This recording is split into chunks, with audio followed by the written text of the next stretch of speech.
আমার ইচ্ছা হচ্ছে আজকে আমাদের বাংলাদেশের শিক্ষা ব্যবস্থা এবং এটার যে ডকট্রিন সেটা নিয়ে আজকে একটু আলোচনা করবো এবং আমার কিছু চিন্তা ভাবনা এই ব্যাপারে কি আছে সে ব্যাপারে একটু সবার সাথে শেয়ার করব।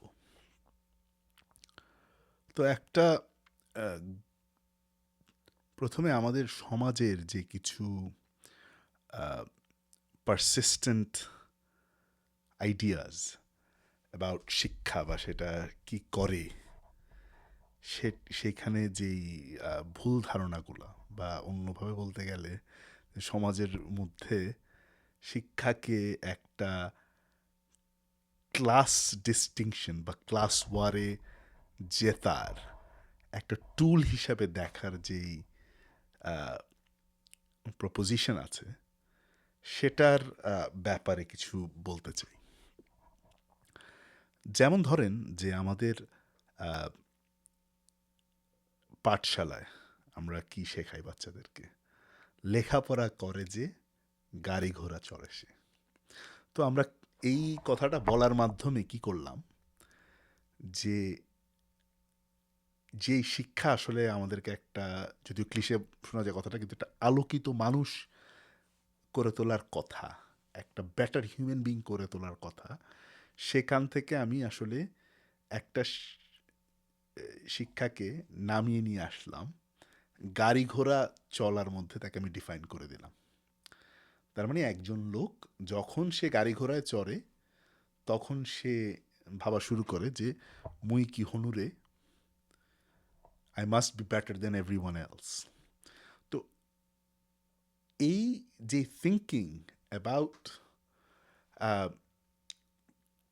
self among the elites and the so-called educated people, আমি বাংলা বলতে গেলে শিক্ষিত না বলতে গেলে মানে শিক্ষিত না বলে কুশিক্ষিত বলতে আসলে বেশি স্বচ্ছন্দ বোধ করি। আহ, সলিমুল্লাহ খালের একটা কথা আছে, উনি বলেন যে তোমাকে উচিত শিক্ষা দিব, মানে শিক্ষা দেওয়ার বদলে আমাদেরকে উচিত শিক্ষা দিয়ে আসলে আমাদের সমাজের মননকে কিভাবে ধ্বংস করে দেয়া হয়েছে, এবং যেটা যেটা আমাদের নিজেদের বাসা থেকে শুরু হয়, সেই সেই বিষয়টা নিয়ে আসলে আপনাদের সবার আহ, একটু চিন্তার উদ্রেক করতে যদি পারি তাহলে সেটা আমার জন্য একটা সাকসেস হবে in in doing this video. আরও একটা জিনিস দেখেন যে আহ, হরহামেশা আমাদের বাসায়, শহরে শিক্ষিত মানুষের আহ, মধ্যেই বাবা মারা আমাদেরকে শেখাচ্ছেন যে তুই পড়ালেখা কর, পড়ালেখা না করলে কিন্তু তুই রিক্সাওয়ালা হয়ে যাবি। এটা অ্যাট দ্য সারফেস ইনকুয়াস মনে হইতে পারে, যেটা তো নর্মাল ব্যাপার, হ্যাঁ ঠিকই তো আছে, তুই পড়ালেখা না করলে তুই রিক্সাওয়ালা হবি।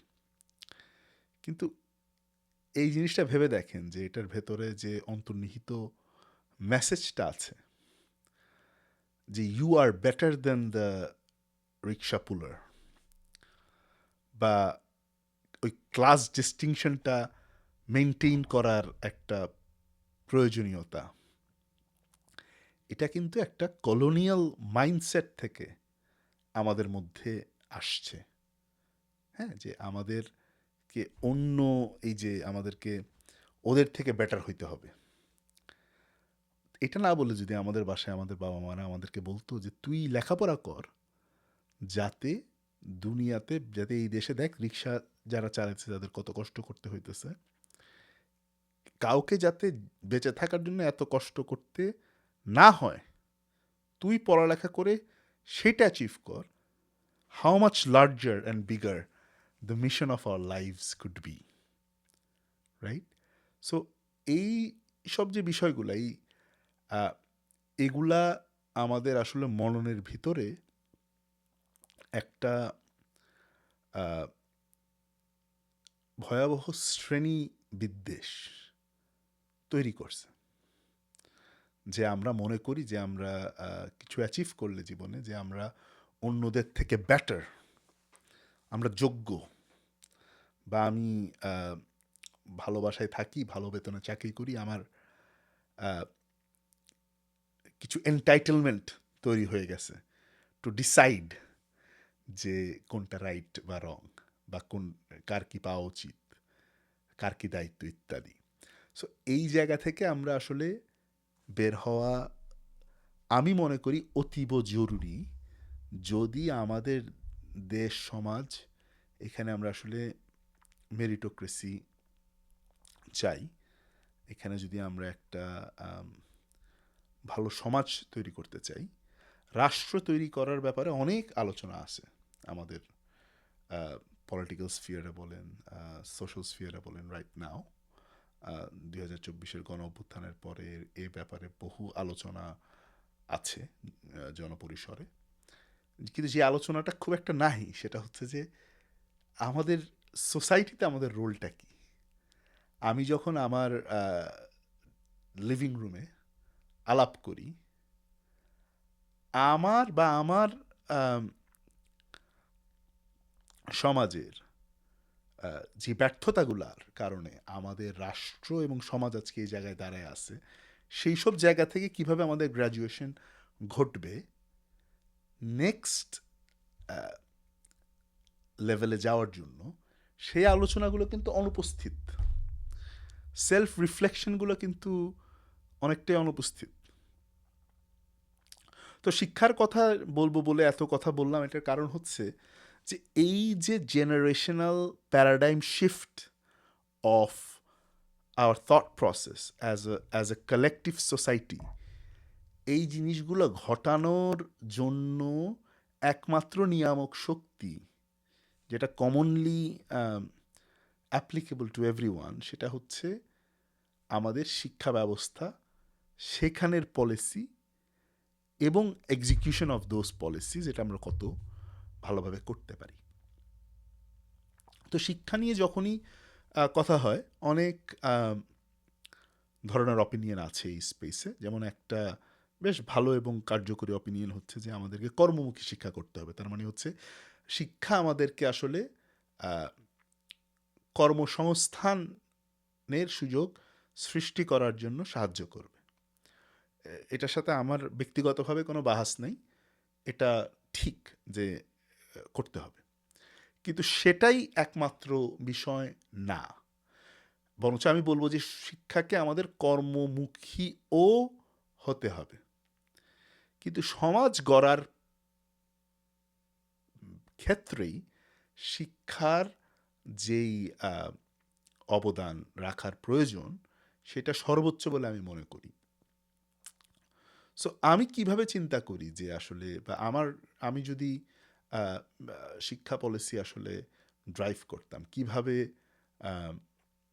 সাজাতাম, সেটা যদি বলতে হয়, আমি বলতাম কিছু কাজ যদি আমি করতাম, তার মধ্যে one of the very first things that I would do, সেটা হচ্ছে আমি এনশিওর করতাম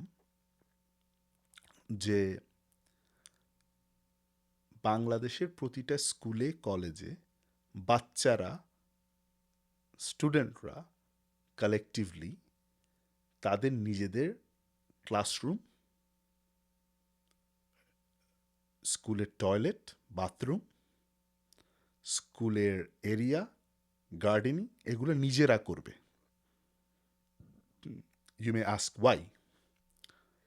প্রথম কারণ হচ্ছে এই জিনিসটা সমাজে স্টাবলিশ করা যে কোনো রকম কাজ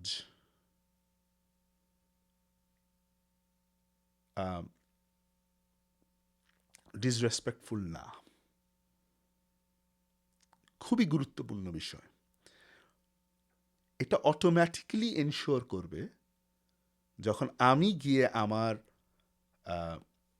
নিজের বাথরুম পরিষ্কার করব, আমাকে এক অ্যামাউন্টের ডিগনিটি দেবে যে আমি আমার কাজ নিজে করতে পারি। একইভাবে সুইপার মানে খারাপ, এই যে পারসিস্টেন্ট আইডিয়া সমাজে, একটা জেনারেশনকে আপনি সব ধরনের কাজে এনগেজ করার মাধ্যমে এক্সপ্লিসিটলি না বলেও এই মেসেজটা আপনি সমাজের ভিতরে ইনগ্রেইন করতে পারবেন যে আসলে sweeping is a necessary activity, যেটা ছাড়া আমার জীবনযাপন সম্ভব না, তাই আমি সেটা করি।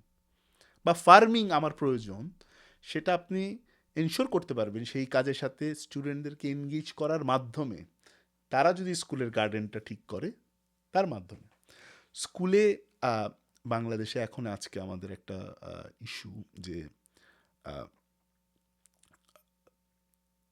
আমরা তো প্রাথমিক মাধ্যমিক শিক্ষাকে অবৈতনিক করেছি, কিন্তু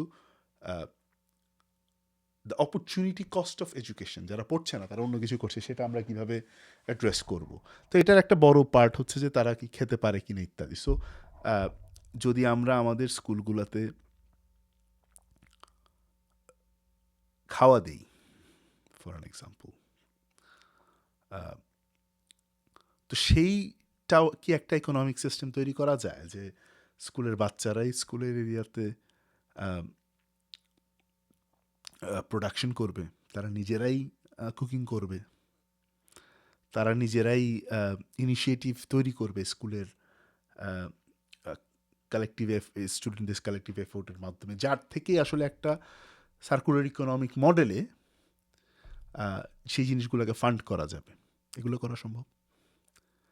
আরেকটা বিষয় আমার যেটা মনে হয় যে খুব গুরুত্বপূর্ণ আমাদের করা উচিত, যে আমি জানি যে বাংলাদেশে একাদশ দ্বাদশ শ্রেণীতে যখন কলেজে পড়ায় তো ব্যবসায়ী উদ্যোগ বলে একটা সাবজেক্ট আছে, যে ব্যবসায়ী এন্টারপ্রেনারশিপ, কিন্তু সেটা আসলে ওই যে গাছে কাঁঠাল গোফে তেলের মতোই আসলে একটা ব্যাপার আর কি, যে উদ্যোগের আইডিয়া বইয়ের মধ্যেই, কিন্তু আসলে উদ্যোগী হয়ে ওঠার জন্য তার ইনফ্লুয়েন্স আসলে অনেকটা মিনিমাল। সো আরেকটা বিষয় যেটা প্রয়োজন সেটা হচ্ছে স্কুলগুলোকেই বা কলেজগুলোকেই, স্কুল কলেজকে আমি ইন্টারচেঞ্জেবলি ব্যবহার করছি, এগুলোকে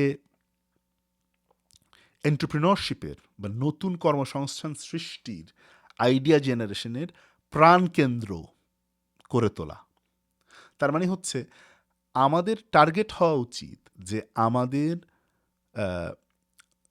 কলেজ মানে বা দ্বাদশ শ্রেণী যারা গ্র্যাজুয়েট করছেন তার মধ্যে অন্তত 10-20% স্টুডেন্ট এন্টারপ্রেনর হবেন, যারা কলেজ বা দ্বাদশ শ্রেণী শেষ করার সাথেই তারা নতুন কর্মসংস্থান তৈরি, নতুন ব্যবসা শুরু, নতুন উদ্যোগে তারা নেমে পড়বেন। এবং তারা যদি এর সাথে উচ্চশিক্ষাও করতে চান, আজকের কানেক্টিভিটির যুগে অনলাইন এডুকেশন, শিক্ষা দীক্ষা, অনলাইন ডিগ্রি নেওয়ার সুযোগ, তারা যদি সেগুলো নিতে চান সেটাও আসলে কোনো ইম্পেডিমেন্ট হওয়ার কথা নয় আজকের দিনে। এবং একাদশ দ্বাদশ শ্রেণীতে পড়ার সময়ই ওনারা তারা কি এন্টারপ্রেনারশিপ ইনিশিয়েটিভ নিতে চান সেগুলো তারা ঠিক করবেন, সেটাই পার্ট অফ তাদের কারিকুলাম হবে। এবং সেই জিনিসগুলো আসলে should be very integrated and connected with the community they are part of. For an example, যেসব ছাত্ররা চাঁপাইনবাবগঞ্জে আছেন, ফর অ্যান এক্সাম্পল, আমরা জানি যে চাঁপাইনবাবগঞ্জে খুব ভালো আম হয়। আমরা এটাও জানি যে বাংলাদেশে পৃথিবীতে ওয়ান অফ দ্য বেস্ট কোয়ালিটির আম হয়। অথচ মাল্টি-বিলিয়ন ডলারের ম্যাঙ্গো প্রডিউসের ভ্যালু অ্যাডেড প্রোডাক্ট এক্সপোর্ট করছে Vietnam, dried mango, pickled mango, etcetera etcetera. But আমাদের সেটার এক্সপোর্টের ভ্যালু অলমোস্ট শূন্য। সো হয়তো যারা চাঁপাইনবাবগঞ্জে আছেন তারা ওনারা ইনিশিয়েটিভ নেবেন তাদের লোকাল কমিউনিটিতে যেই ইকোনমিটা অলরেডি এক্সিস্ট করে তাতে তারা কীভাবে ভ্যালু অ্যাড করতে পারে। চাঁপাইনবাবগঞ্জের ছাত্ররা হয়তো একটা সেকেন্ডারি একটা value addition initiative to process and export mango products এই নিয়ে কাজ করতে পারেন। যারা অন্য জায়গায় আছেন, যারা ফর এক্সাম্পল সিরাজগঞ্জে আছেন যেখানে আমরা জানি যে অনেক ডেইরি হয়, তারা ডেইরি প্রোডাক্ট নিয়ে করতে পারেন, যে কীভাবে ডিরেক্ট টু কনজিউমার বা ডেইরি প্রোডাক্টের ইনিশিয়েটিভস কীভাবে করা যায়, এই ধরনের কাজ করতে পারেন। একইভাবে যারা ফর এক্সাম্পল সোনারগাঁও এরিয়াতে আছেন ওনারা লিচু নিয়ে করতে পারেন, ওরা জানি সেখানে লিচু ভালো। এভাবে বিভিন্ন জায়গায় বিভিন্ন ধরনের হতে পারে, সেটা প্রডিউস হতে পারে, সেটা ট্রান্সপোর্টেশন হতে পারে, সেটা লজিস্টিক্স হতে পারে, সেটা ম্যানুফ্যাকচারিং হতে পারে, হোয়াট হ্যাভ ইউ। এবং আমাদের যে কলেজগুলোকেই এই যে দ্য সেন্টার অফ এন্টারপ্রেনারশিপ হিসেবে তৈরি করার জন্য আমাদের ক্যাপিটালগুলো এইসব জায়গায় আসতে পারে। তার মানে হচ্ছে যে আপনার মনে করেন ইউনাইটেড নেশনসের ইফাদ আছে, বিভিন্ন প্রোগ্রাম আছে যারা ফান্ড করে বিভিন্ন এইসব এ ধরনের initiative. They should come to school. It should also make it far more easier, because আমাদের কাছে এস্টাবলিশড ইনস্টিটিউশনস অ্যান্ড প্ল্যাটফর্ম আছে, স্কুলগুলাই আমাদের আসলে ইনস্টিটিউশন। সেসব জায়গায়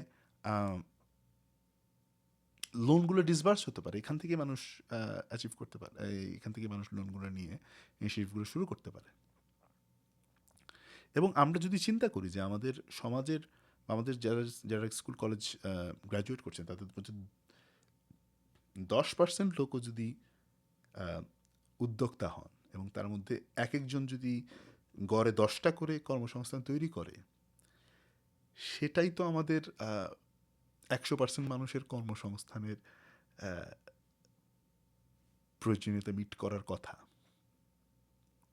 এটাকে আরও এক্সটেন্ড করে যদি আমি বলি যে ইউথকে এনগেজ কিভাবে করা হবে বা আমাদের যুব সমাজকে কিভাবে আমরা আসলে এনগেজ করতে পারি, সেইটার জন্য আমাদের স্কুল কলেজগুলোকে আমাদেরকে কেন্দ্রবিন্দু হিসেবে চিন্তা করতে হবে।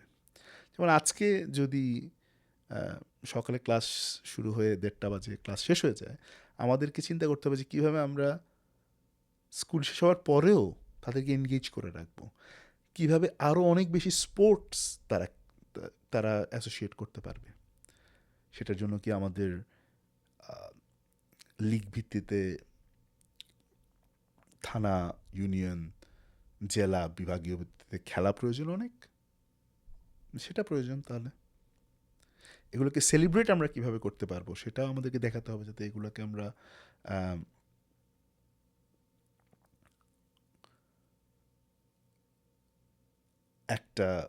যাতে আমরা এগুলোকে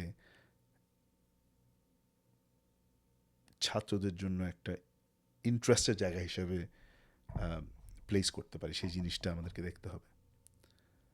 শুধু খেলা নয়, এই বাকি যারা ডিবেট করতে চায় তারা ডিবেট করতে পারে, যারা সায়েন্স ফেয়ারে যেতে চায় তারা সায়েন্স ফেয়ার যেতে পারে, যারা গান করতে চায় তারা গান করতে পারে।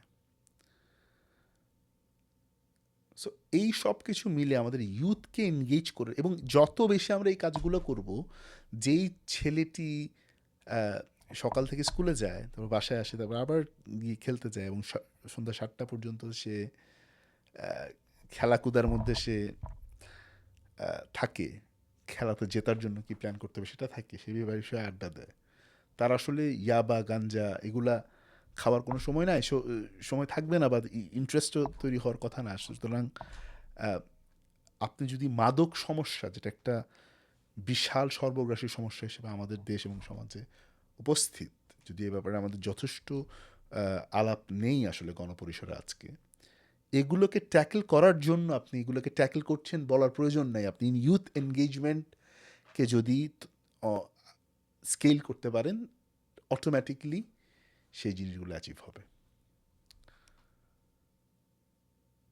সো এই মোটামুটি থিঙ্কিং যে আমাদের আসলে স্কুলগুলোকে কীভাবে আমরা ইউথ এনগেজমেন্টের সেন্টার করতে পারি, কীভাবে এন্টারপ্রেনারশিপের সেন্টার করতে পারি, কীভাবে আমরা নেক্সট জেনারেশনের যে চিন্তা চেতনাকে শেপ করার ব্যাপারে ইউজ করতে পারি, এই আইডিয়াগুলোর অ্যারাউন্ডেই আমাদের আসলে শিক্ষা পলিসিটা হওয়া দরকার। আরেকটা ইম্পর্টেন্ট কথা যেটা আসলে বলা দরকার ছিল, বলতে ভুলে গেছি, সেটা হচ্ছে যে শিক্ষাকে কিভাবে আমরা, শিক্ষার মাধ্যমে কিভাবে আমরা discourse, debate, the culture of being able to agree to disagree, এই কালচারটা তৈরি করতে পারি, এটাও আমার জন্য খুব প্রয়োজন। What you need to learn সেটা না করে what you need to think, সেই লার্নিং আউটকাম বের করার চেষ্টা না করে how you need to learn and how you need to think, এই জিনিসগুলো আমরা কিভাবে আসলে শিক্ষার আউটকাম হিসেবে নিয়ে আসতে পারি, যেটা মোর ডিবেট অ্যান্ড ডিসকোর্সকে প্রমোট করে, যেখানে ক্লাসরুমে হয়তো 30% সময় আমরা একটা আইডিয়া নিয়ে ডিবেট এবং ডিসকোর্স করছি, এবং আমরা এই ব্যাপারের সাথে টার্ম মেক করছি যে অ্যাকচুয়াল উত্তরটা বা অ্যাকচুয়াল আন্ডারস্ট্যান্ডিংটা আমরা তখনই পাবো যখন সব পার্সপেক্টিভ, পয়েন্ট অফ ভিউ আমরা জানতে পারবো, এবং তারপরও ডিসঅ্যাগ্রিমেন্টস থাকতে পারে এবং সেটা নিয়ে আমরা সমাজকে এবং সবাই একসাথে সামনে একাই যেতে পারবো, এই চিন্তাটা, এই ধারণাটা, এই কালচারটা কীভাবে আমরা আরেকটা আমাদের পরের প্রজন্মের মধ্যে দিয়ে যেতে পারবো, সেইগুলো যদি আমরা অ্যাচিভ করতে পারি শিক্ষার মাধ্যমে, তাহলে সেটাই আমাদের জন্য আইডিয়াল শিক্ষা ব্যবস্থা এবং পলিসি হবে। সো এই আলাপগুলো করতে চাইছিলাম আজকে। থ্যাংক ইউ ভেরি মাচ আপনারা যারা আমার কথা শুনছেন। পরে কখনো আবার কথা হবে। ধন্যবাদ।